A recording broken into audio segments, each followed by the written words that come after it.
Welcome, beautiful souls, to the Matchmaker with Letitia Underwood. I'm so thrilled to have each and every one of you joining us today for this special live stream. Today's topic is a truly fascinating one as we dive into the world of relationships and love. I'll be exploring the insights and wisdom from the incredible book Getting to I Do, written by the renowned Dr. Patricia Allen.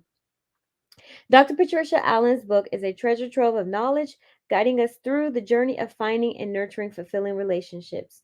Her profound insights have touched the lives of countless individuals, helping them navigate the complexities of dating, love, and commitment. Whether you're single, in a relationship, or simply seeking to deepen your understanding of love, you're in for a great treat.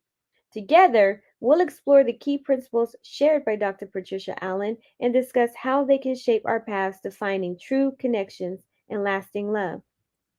Feel free to engage with me in the chat, ask questions, share your thoughts, and let us know where you're tuning in from. This is a safe space to discuss matters of the heart openly and respectfully. So grab your favorite beverage, settle in, and let's embark on this beautiful journey together. Together, we'll discover how we can all get closer to I do and create loving relationships that stand the test of time. Thank you for being here with me, dear viewers and subscribers. Let's make this live stream an unforgettable experience. Now, let's dive into the pages of Getting to I Do and explore the transformative power of love.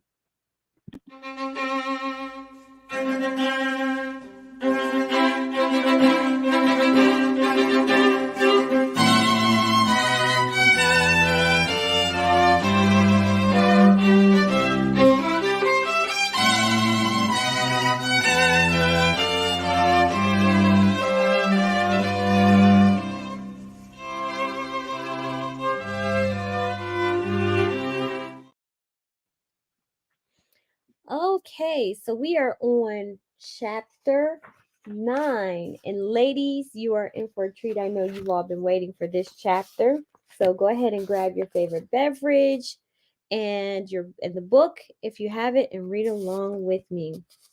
So chapter 9 is finding your prince. And I think we're almost halfway through the book actually. Yeah, I think this is about 18 chapters. So, finding your prince. You have now reached the point where you know and hopefully understand that my, Dr. Allen, concepts for a successful relationship. You have taken the test to determine whether you are more suited to be female or male energy. If you've chosen to be female, you've learned to flirt with attractive men.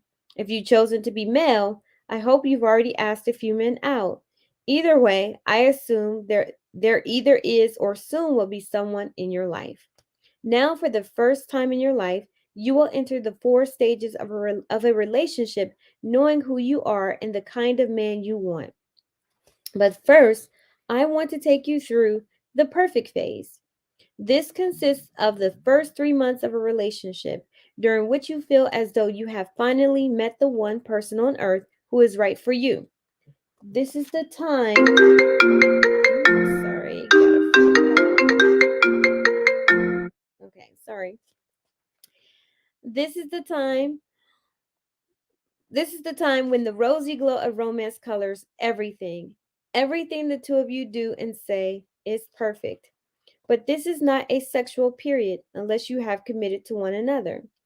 That would be premature and treacherous because, as you've learned, feminine women bond through sex, and if you mate too soon, you are likely to be condemning the relationship to a sexual experience rather than to a love-making experience. Sex for sex's sake is not fulfilling to someone who wishes to make love. And making love is a combination of physical chemistry, mental compatibility, and emotional generosity.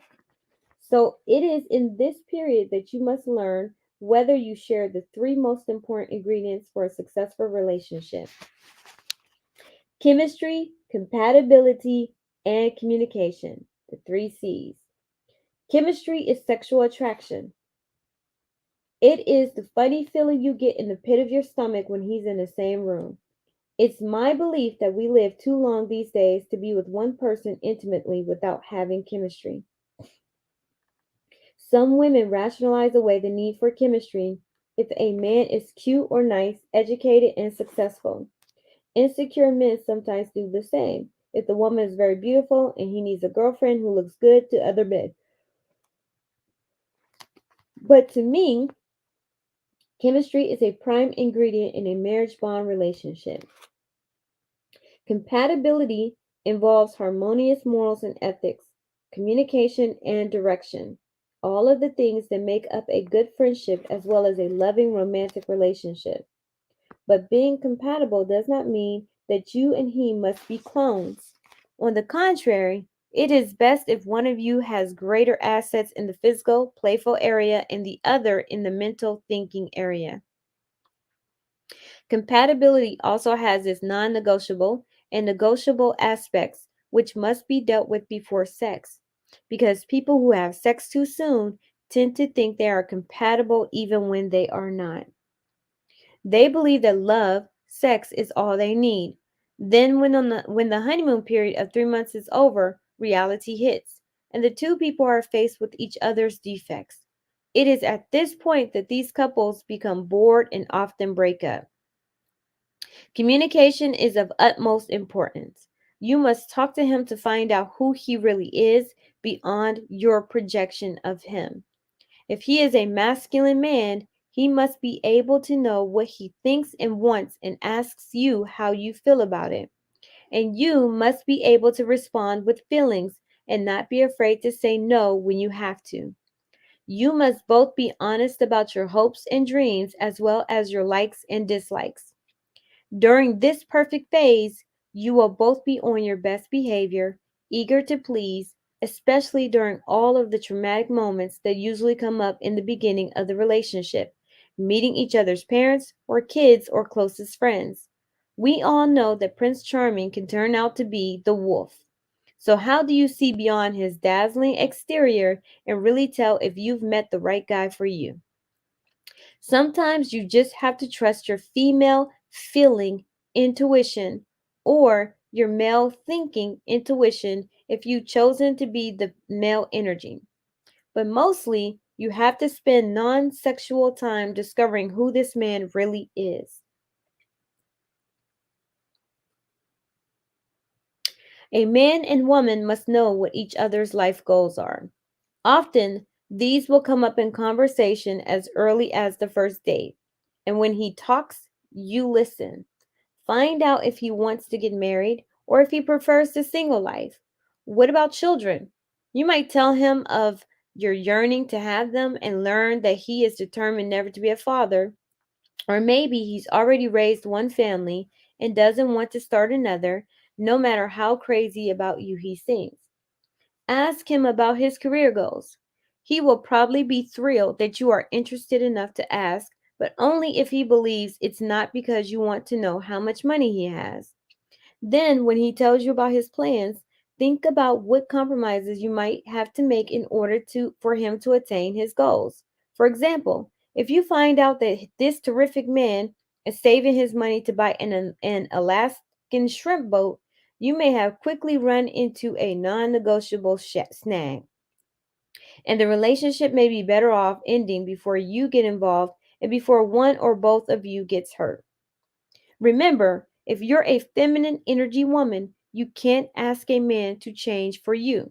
You can only say, if you are set on living on an Alaskan shrimp boat, then I don't think I should see you anymore because I want to live in a warm climate.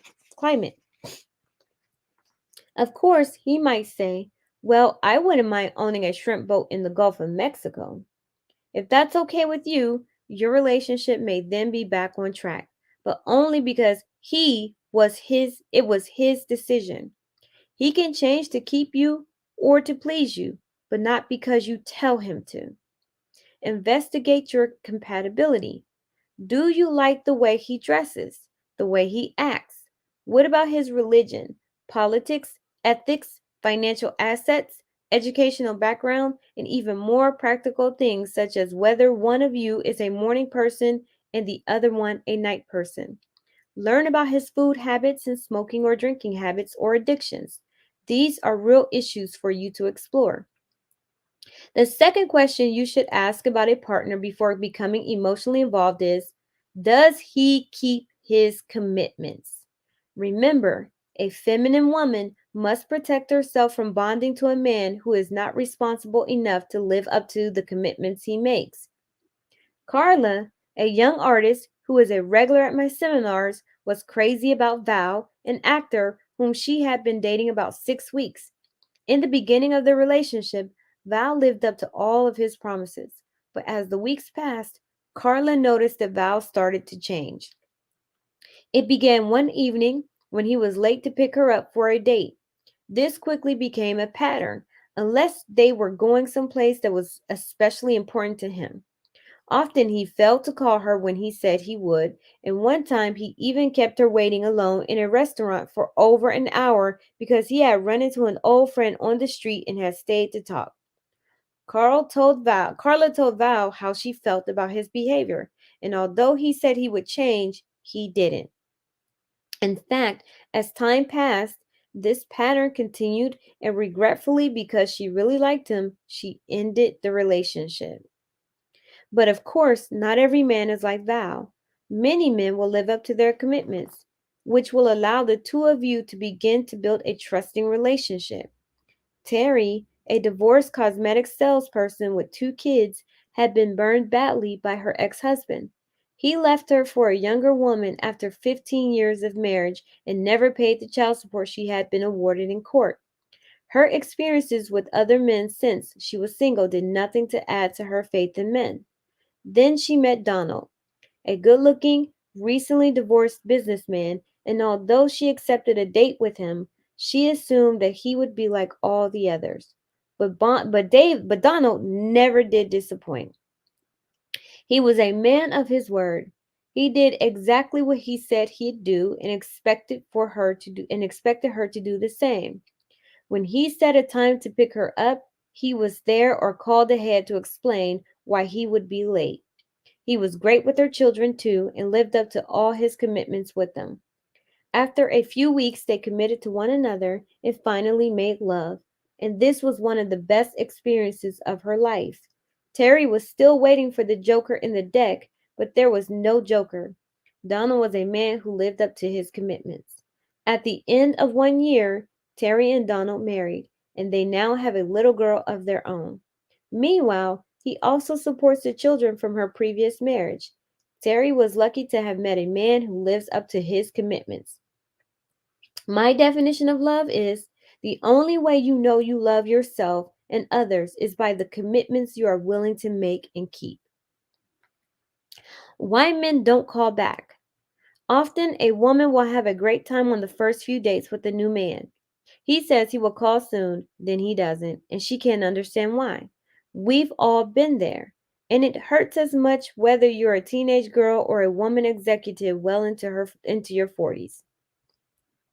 The reason is that often when a man is out on a date, his body is there, but his soul is not, which means his mind and his will are elsewhere. And since most men, as you have learned, have difficulty thinking and feeling at the same time, on the first few dates, he's not likely to be thinking about you as a whole person.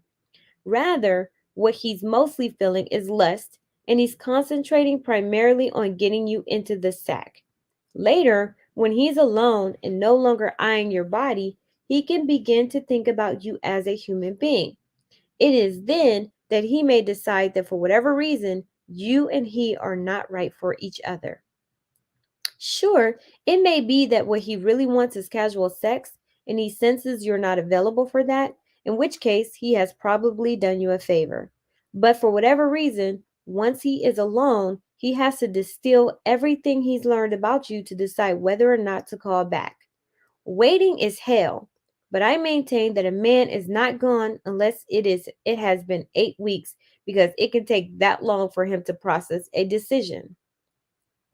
For 4 weeks, a man can usually keep himself busy dating, working, and living without you.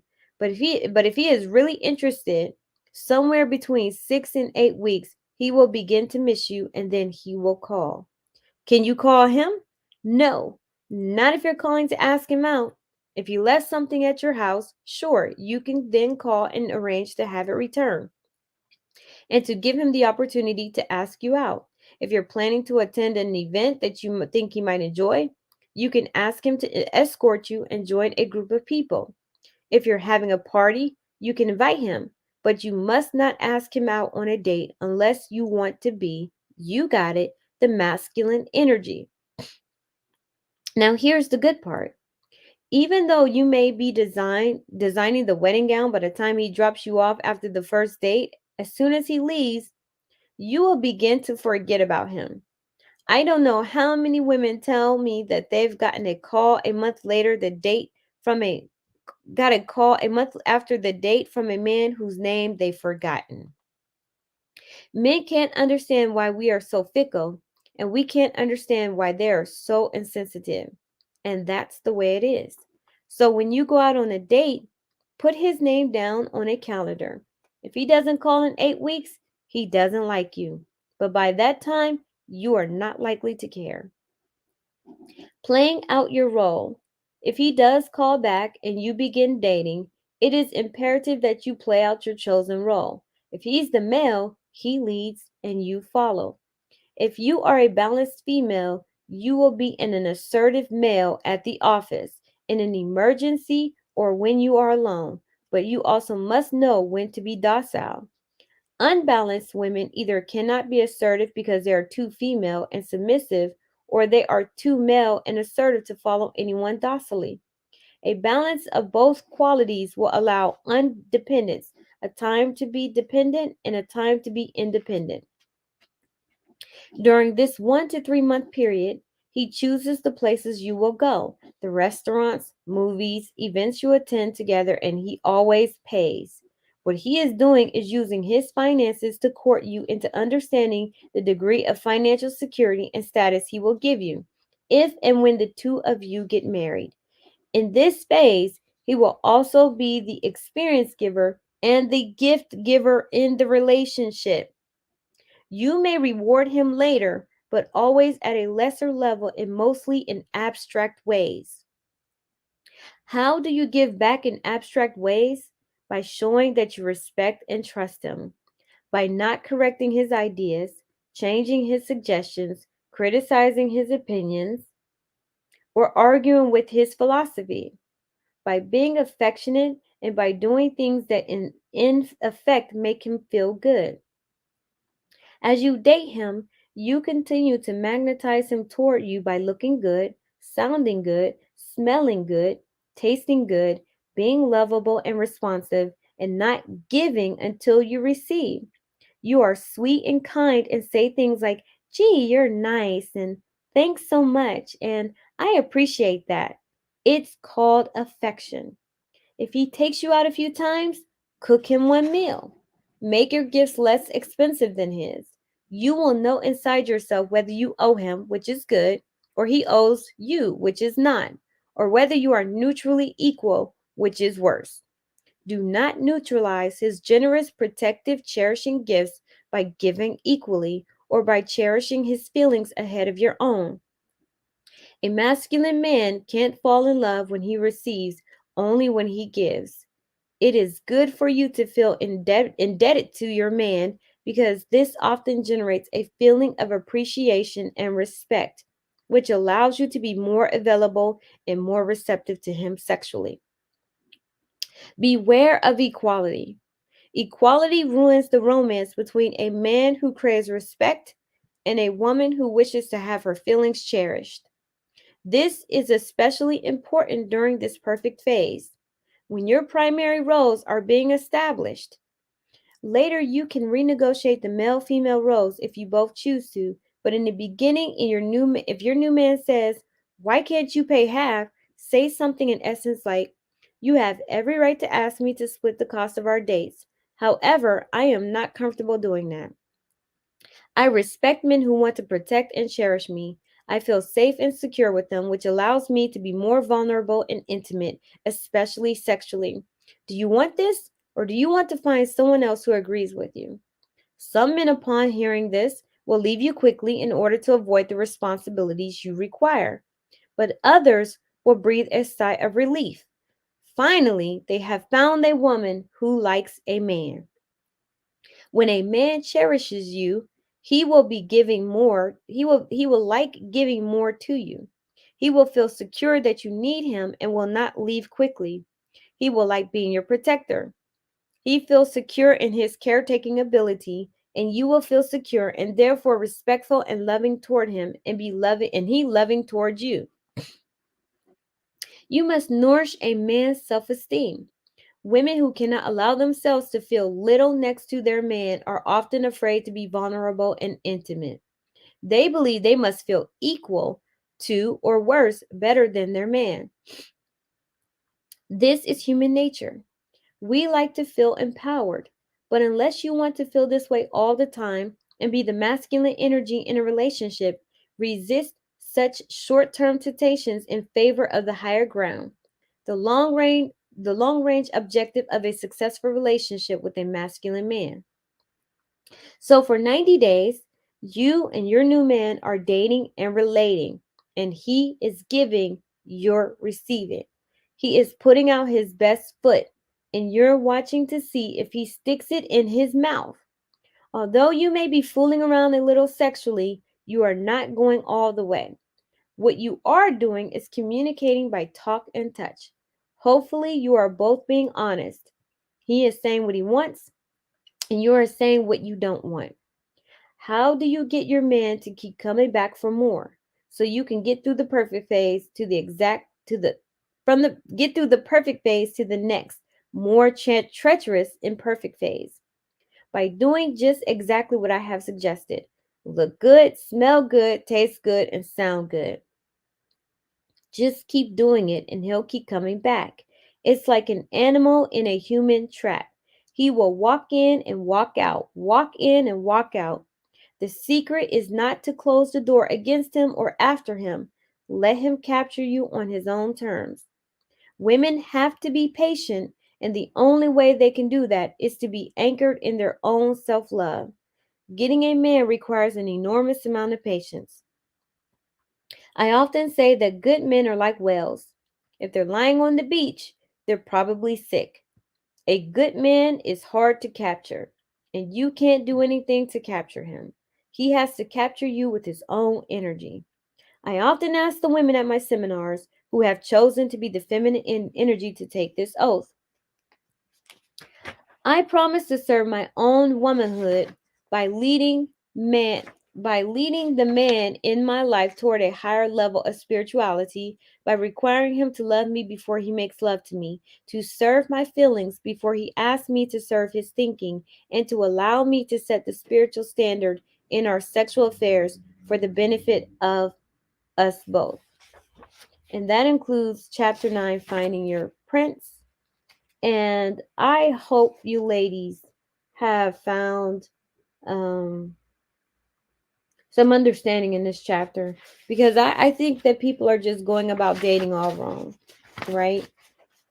You have someone that you like, focus on if there's chemistry or not. If there's not chemistry, then it's a no-go. You can't fake chemistry. You can't develop chemistry. You just can't. It's either there or it's not. When there is not chemistry there, women then start to think, well, I think I could do this. I think I could. I should. I think I should do this with him because he checks all the boxes. But you can't, because without the chemistry, without you feeling good about him, you're not going to be able to function fully. He's not going to be able to experience you fully. So you check to see if the chemistry is there. The chemistry is not there, then you start to communicate. He starts to communicate to you about what he wants, and you communicate with him about what you don't want. And ladies, you have every right to not accept a deal that doesn't work for you. You cannot suppress your feelings and your emotions about what he wants in order to just be in a relationship. That is dangerous and a setup for divorce. So, he communicates what he wants, you communicate what you don't want, and you communicate how you feel about what he wants.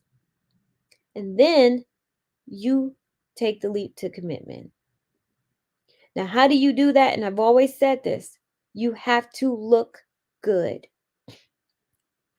A man who finds a woman attractive is willing to pursue that woman. And what you want is a man who is pursuing you and not you pursuing him. So you have to look good because he can't see your brain, he can't see your personality. So for those of you who are struggling, you might want to get in the gym, lose some weight, get toned up, get fit, change your style up. You have to dress for the attraction of a man. Men don't like librarians unless it's some kinky fetish and a short-term sex mating strategy, or when you're in a relationship, he can then say, you know what?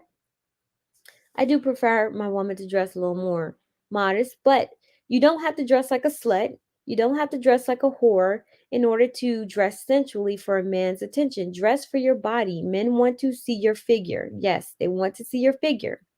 Accentuate your best features. If it's your legs, show off your legs and dress in skirts, that come down to your knees, to come above your knees, come to or above your knees. If it's your shoulders, show that off in your shoulders and your arms, show that off in sleeveless blouses or dresses.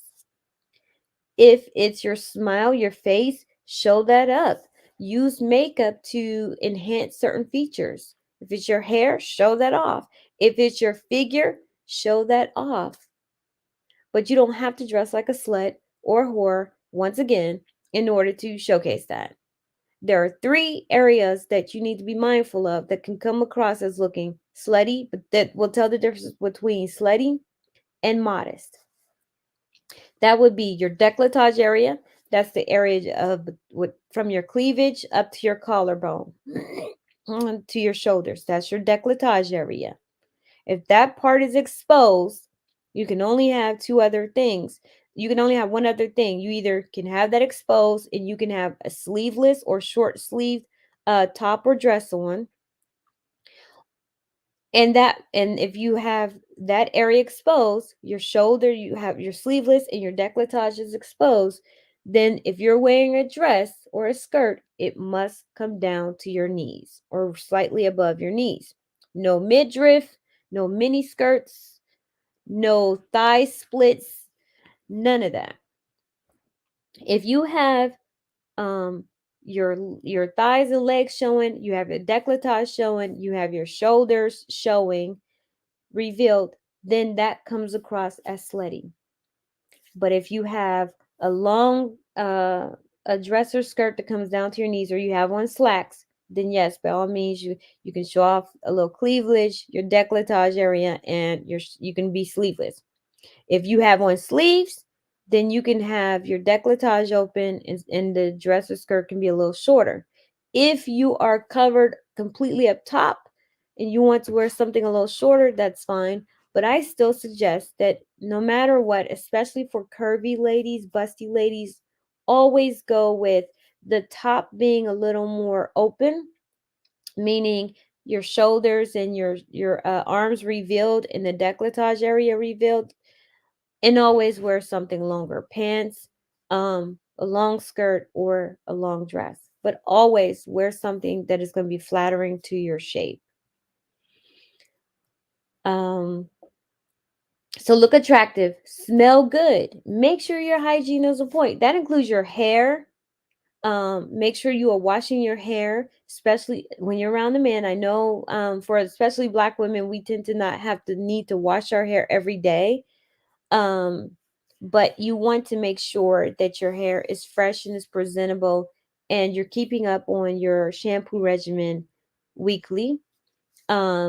You are making sure that if you're touching foods that have a strong smell, if you're eating foods that have a strong smell, that you are up on the hygiene. Carry a bottle of soap or mouthwash in your purse, some gum or something, right? Toothbrush works too. Go to excuse yourself to the bathroom and take care of that. Um, Making sure you're washing your hands, because when you go to touch him, touch his face, he wants to be able to smell you. Have some when it comes to the hand sanitizer, make sure it has a nice, feminine, pleasant scent to it. Not something strong, not something alcoholic. That way, when you wash your hands, or you don't really have time to quickly wash your hands, and you just sanitizing your hands, and you go to touch his face or touch something, he can smell you. Make sure that your perfume that you're wearing is a scent that is geared towards your body type. Not every perfumes, not all perfumes work for every woman the same, right? Make sure you're clean and presentable at all times. I know this sounds basic. Women are like, well, I already know this. Okay, just making sure. So you look good, you smell good. What about how you sound, right? Women need to learn how to project their voices, to not carry, to not be so strong, to not come across as domineering. Not saying you have to talk like me, you don't have to use a baby voice, but tonality is everything. I can't stress enough how important your voice is. Men are drawn to my voice before they're drawn to my face. And even if they see my face, they're still more drawn to my voice than anything else. After they get past my voice, then they are looking at everything else. I would say when you're on the phone, that's why it's better to text than be on the phone. If a man is texting you all the time, let him know that I'm not comfortable with texting. I prefer to talk on the phone. That just makes me more comfortable because then I can get to know you better. I can relate to you better. Would that be okay? If he says no, he just prefers texting, that is not a guy from you for you. If he says yes, that's okay, but then he keeps you on through the texting, he's not being considerate of your feelings. So that's a no-go. But get him on the phone, let him hear your voice. That's how you draw him in when you're talking to him on the phone. So you look good, you smell good, and you sound good. And not only just through your voice, but you sound like you enjoy talking to him, you enjoy being around him, you just enjoy everything about life, what you're doing. You have a more positive outlook. You sound positive because men want that, right? They know that they're out in the world, that they have a hard day. They want someone when they come home or when they're talking to their woman that she knows how to inspire goodness. She knows how to see that the glass is half full, and she can, reassure him and encourage him and let him know that everything is going to be okay. You're great. You're awesome. You have this. You're amazing. You're wonderful, right? Men need acknowledgement and affirmation. They need their feelings acknowledged and affirmed. They need you to understand that yes, life is hard for them. And so you're here to bring comfort, and you're going to take care of them in that way. And there's nothing like a man knowing and understanding that when he comes to his woman, he's getting softness there. No man, a masculine man is already hard, so he doesn't want to have to deal with someone else who is hard. Like a woman is closed down and can't be vulnerable. No, you need to learn how to get close to your man and be able to open up with your man. And how do you do that from the very beginning when you're getting to know you? That first 3 months of dating, the first 90 days, everybody seems to not like a 90-day rule or 90-day this, 90-day that, but psychologists studies have shown that 90 days is the perfect time frame and window to get to know somebody and take care of something, to meet the requirements of a thing. You have 90-day fiance, you have the 90-day date rule, you have the 90-day no sex rule, you have a 90-day employment rule, right? So 90 days is a great time to get beyond that initial phase of chemistry, lust, just attraction, infatuation, to at the end, after going on dates, you two could decide this doesn't work for us and cut your losses and go your own separate ways, right? Ladies, during that first getting to know you phase, that first phone call, the first date, between that, I agree with Dr. Allen. Give it some time, especially for high value men, high power, high competent men. You have to understand these men are dating other women. And so while they're dating other women, you have to understand that he doesn't know who he wants. As long as he knows he wants marriage, but he just doesn't know who he wants it with. So have patience, take a step back. You don't have to call him. Focus on what you're doing. You have your hobbies, you have your interests, you have your friends. He'll call within that 8-week time frame. If he doesn't, it's a no-go. Now, if he calls within that 8-week time frame and you guys go out on a date again and he does it again, that is not a man for you. That is a man who's playing around. That is a man who is just trying to get sex. But if he calls after 8 weeks, he has figured out that you are the one he wants to move forward with and get to know. So, a lot of patience when it comes to dating high value men, a lot of understanding and focusing on who you are and what you need to do and what's necessary of you and what do you want. You want a masculine man. Stop settling for men who appear to be masculine. Learn the difference. You have the masculine man, you have the feminine man, and you want the man who wants it all. That man wants both his feelings cherished and to be respected. That is a recipe for disaster in a relationship. How I know I was in such a relationship, and trust me when I say it was